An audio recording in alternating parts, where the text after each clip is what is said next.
New satellite images indicated that North Korea was continuing work on its ballistic missile program, despite President Donald Trump's assurances that the regime no longer posed a security threat. At least 16 different bases were identified in the images, the New York Times reported, all of which were part of an existing network known to American intelligence services. It would appear that North Korea's highly publicized promise to dismantle a major missile research center was in fact a cover for upgrades and continued work at other locations.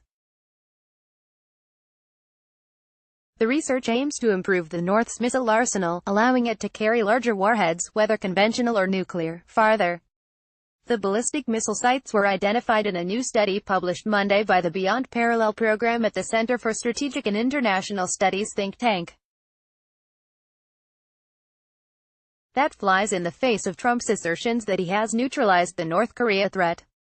The president may tout improved relations with Pyongyang as one of his greatest foreign policy achievements, but the U.S. has achieved nothing of substance in disarming or denuclearizing the secretive dictatorship. Though no new nuclear or missile tests have taken place for almost a year, U.S. intelligence officials believe research in both areas is continuing. Meanwhile, Pyongyang's trade with China and Russia is helping it sidestep the worst effects of the sanctions Trump appears to believe will bring Kim Jong-un to the negotiating table. The report included a map of North Korea indicating 3 belts of missile bases with varying ranges, from short-range to the longest-range missiles that could hit the continental U.S.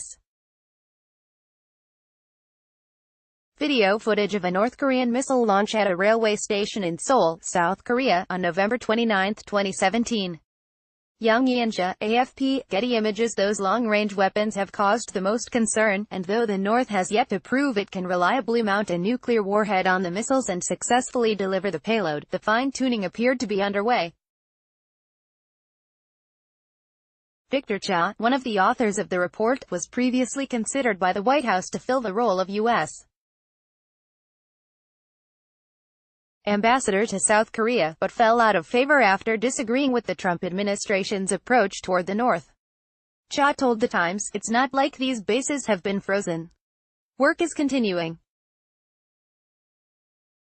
What everybody is worried about is that Trump is going to accept a bad deal. They give us a single test site and dismantle a few other things, and in return they get a peace agreement to formally end the Korean War. This would allow the president to declare victory, say he got more than any other American president ever got, and the threat would still be there," said Cha. The State Department told The Times the president believed that, should Chairman Kim follow through on his commitments, including complete denuclearization and the elimination of ballistic missile programs, a much brighter future lies ahead for North Korea and its people. But for all Trump's boasts about his close relationship with Kim, North Korea has yet to take the first step toward the denuclearization agreed at the U.S.-North Korean summit in Singapore in June, offering up a list of nuclear sites, weapons, production facilities and missile bases. The North said it would not send its chief negotiator to a planned meeting with Secretary of State Mike Pompeo in New York to discuss the next leaders' summit. Meanwhile, ballistic missile work continues apace. "It looks like they're trying to maximize their capabilities," said report co-author Joseph S. Bermudez, Jr. "The level of effort that North Korea has invested in building these bases and dispersing them is impressive. It's very logical, from a survival point of view.